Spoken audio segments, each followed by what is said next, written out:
il y a de quoi être en colère, non? Quand on mène 2-0, qu'on a des balles de 3-0, enfin au moins une situation de 3-0, une balle de 3-1 ou une situation de 3-1, et qu'on se voit rejoindre, c'est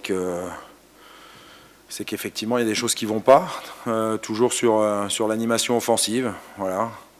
On a fait un match sérieux, une première période, 30 bonnes premières minutes, après on s'est fait bouger les 15 dernières minutes de la première période, mais on a fait au moins une très bonne entame de deuxième. On a su mener à 2-0, et à 2-0, le match il doit être terminé, on ne doit pas les remettre en jeu, on doit être beaucoup plus agressif dans le bon sens du terme, pour ne pas les laisser frapper au but ou finir les actions comme ça a été le cas, notamment sur l'égalisation. Oui, mais il faut... Mais de toute façon, il n'y a pas à relever la tête, il faut la garder haute, et il faut déjà se concentrer sur dimanche, parce que dans moins de 72 heures, on doit gagner un match, avec quelques joueurs qu'on finit fatigués. Alors certains enchaînent, donc c'est un peu logique. Voilà. Malheureusement, Louis a demandé à sortir, et c'est vrai que ça nous a pénalisé quand il est sorti, mais même sans Louis, on doit faire mieux sur le fait de tenir le score. Il y a eu de bonnes choses, mais malheureusement, on a tout gâché. On a tout gâché parce que c'est un match nul qui équivaut pratiquement à une défaite. Quand on mène 2-0 à l'extérieur, on ne peut pas se permettre de ne pas rentrer à la maison avec 3 points.